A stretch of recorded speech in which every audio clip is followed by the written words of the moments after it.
Morning অক্সিজেনাস। আচ্ছা, সকালবেলা উঠে মনটা খুব খারাপ হয়ে গেল। মনটা খারাপ হয়ে গেল ইন দ্য সেন্স, এমনিতে তো আমি ভোর 5টায় উঠি, আমার মেয়েকে টিফিন করে দিতে হয়। তো 5টায় উঠেই আমি ফোনটা খুলি না। মেয়ে টিফিন করে দিয়ে যখন মেয়ে বেরিয়ে যায়, মেয়ে 6:50-এ বেরিয়ে যায়, 6:40, 6:50 এরকম। তারপরে ফোনটা একটু ঘাটাঘাটি করি। তো ফোনটা খোলার সাথে সাথে, মানে অনলাইন হওয়ার সাথে সাথে একটা নোটিফিকেশন আসে রাজশ্রী সরকার, যাকে আমি রাজা বলি, আর রাজা নামটাই সবার কাছে ফ্যামিলিয়ার। তো ওর একটা নোটিফিকেশন আসে, তো একটা ভিডিও দিয়েছে, সাথে সাথে আমি সেটা দেখতে যাই, এবং দেখতে গিয়ে ও যে অ্যাওয়ারনেসটা আমাদের দিয়েছে অ্যাবাউট ক্যান্সার, ওটা শোনার পরে আমার মনটা খারাপ হয়ে গেল। যে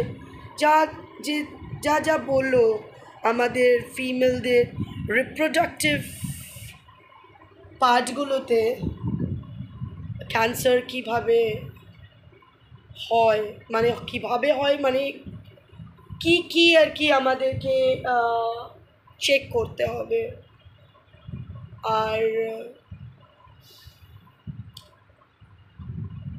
তারপরে কি অ্যাকশন নিতে হবে, বা কোনটা ভয়ে। আমি এগুলো এমনি খুব ভয় পাই। আমি এই সমস্ত মারাত্মক অসুখ বিসুখ, এই ক্যান্সারগুলো সত্যিই খুব ভয়ের। স্পেশালি এই সমস্তর তো কোনো মেডিসিন নেই, ওটার তো ফার্স্ট স্টেজে জীবনে ধরা পড়ে না কারোর। আর যেমন ছিল সোনালি বেন্দ্রের যেটা হয়েছিল ম্যালিগন্যান্ট ক্যান্সার,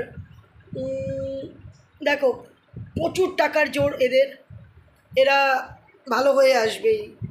হোপ হিনা খান যে 3rd স্টেজে আছে, যার ব্রেস্ট ক্যান্সার, সেও হয়তো ভালো হয়ে আসবে, মাইট বি টাকার জোরে। যাই হোক, এই ক্যান্সার জিনিসটা এমনই একটা ডিজিজ যে একটা বিশাল বড় ধনী লোককেও কিন্তু ফকির করে দেয়। তারপরেও সে হয়তো মানুষকে মানে তার জিনিসটাকে বাঁচাতে পারে না। তো রাজা অনেকগুলো কথা বলল, যেমন ব্রেস্ট ক্যান্সার রের সিমটম হলো যে প্রতিদিন যে আমাদের চেক করতে বলছে, মানে আমরা ইন্ডিভিজুয়াল কিভাবে চেকিংটা করব, যে আমরা যদি দেখিলাম সেটা হার্ড লাম্পটার ওপর বেশিও স্ট্রেস ফেলো, তো সফট লাম্পের ওপরও ফেলেছে, বলে হার্ড লাম্পটা হলে তো ইমিডিয়েট ডক্টর ভিজিট করতে বলছে, সফট লাম্পকে নিয়েও ইগনোর করতে বারণ করছে। তো আমি সাথে সাথেই সকালে শুয়ে I was checking those parts, but why am I checking? আমার তো বয়স হয়েই গেল, বাট স্টিল আমি বলি আমার একটা ডিউটি আছে আমার মেয়ের প্রতি, লাস্ট একটা ডিউটি। আর তাছাড়াও আমার এই পোষ্যগুলো আছে, আমি না থাকলে হয়তো তারা অনাথ হয়ে যাবে। সে যাই হোক, সেটা না, আমার মেয়েও অসহায় হয়ে যাবে। তো হঠাৎ করে আমার মেয়ের কথা মনে পড়লো। তারপরে ও তো ওভারিয়ান ক্যান্সারের কথাও বললো, যে ওটা হলে ইন দ্য লং রানে গিয়ে ধরা পড়ে, তো তখন আর কিছু করার থাকে না, যেটা রাজা বললো। আমি শুনে খুব ভয় করছে, কারণ because it's over a decade যে আমি আমার মেয়ের এই ব্যাপারগুলোকে পাত্তা দিই। আমার মেয়ের পিসিওডিস আছে, লেফট অ্যান্ড রাইট ওভারিজে গুচ্ছ, মানে লেফট ওভারিজে 7টা, এরকম 7টা-8টা করে লেফট অ্যান্ড রাইট মিলিয়ে প্রায় 20-25টা আছে। তো আমার মেয়ে কে আমি ডাক্তার এই বললাম ওভার আ ডিকেড হয়ে গেছে, আমি আর দেখাই না এই কারণে, বিকজ ওর আগে ওর পিরিয়ডিক ফ্লোটা রেগুলার ছিল না, রেগুলার ছিল না বলেই আমার ডাক্তার দেখানো, এবং আমি 3টে ডাক্তার দেখিয়েছি। লাস্ট যে ডাক্তার দেখিয়েছিলাম, প্রত্যেকটা ডাক্তারই মানে ওকে প্রথমে ফ্রি হ্যান্ড এক্সারসাইজ তো অবশ্যই, তারপর ইউএসজি করানো হয়েছিল, ওয়েটটার দিকে খেয়াল রাখতে বলেছিল যে ওয়েটটা যাতে না বাড়ে, আর কিছু free hand exercise, and then তারপরে ও কিন্তু নর্মাল লাইফে ওর পিরিয়ডিক ফ্লো একদম রেগুলার, ওতে কোনো প্রবলেম হয়নি বা হয়ও না। লাস্ট যে ডক্টর দেখিয়েছিলাম আমাদের এখানে, খুব নামি ডাক্তার, তার এখন অনেক এজ হয়ে গেছে, রাজকুমার গাঙ্গুলি। তো উনি আমাকে বলেছিলেন এইসব নিয়ে ঘাবড়াতে নেই ডাক্তার, এখন অনেক অল্প বয়সী মেয়েদের এই ব্যাপারগুলো আছে, it's not a big problem, so not to get panic, and she will be all okay if she carries with her weight, if she maintains her weight, and যদি কি বলে ফ্লোটা ঠিকঠাক থাকে। তো আমার মেয়ের তো অ্যাকচুয়ালি এখন রাজা যা বলে দিল, তারপর আমি একটু ভয়ই পাচ্ছি যে তাহলে কি আর একবার আমি দেখে নেব, কারণ ওর যখন আমি ইউএসজি করিয়েছিলাম তখন ওর ওভারিজগুলোর সাইজ আমার তো এখন মনে নেই, মিলিমিটারে ছিল। তো রাজা তো বলছে এটাকে গ্রো হয়, মানে সাইজে গ্রো করে, থেকে সিএম হয়। তো ওটা একটা আমাকে খুব ভয়ে পাইয়ে দিল। সকাল সকাল উঠে এই জাতীয় জিনিসগুলো সত্যি মানে খুব ধাক্কা দেয় মনে। আর আমার মতন মানুষ যে প্রচণ্ড পরিমাণে দুর্বল মনের, নিতে পারি না এগুলো, মানে নেওয়াটা খুব চাপের হয়ে যায়, যেহেতু আমার তো একমাত্র অবলম্বন আমার মেয়ে, খুব চাপের হয়ে যায়। তারপরে ওই সার্ভিক্যাল ক্যান্সারের কথা যেটা বললো, যেখানে বললো যে এক্সট্রিম, আমাদের যে এক্সট্রিম প্রাইভেট পার্ট আছে যেটা, সেই প্রাইভেট পার্টে আমাদের যদি কোনো ফুসকুড়ি বা আছিল, তো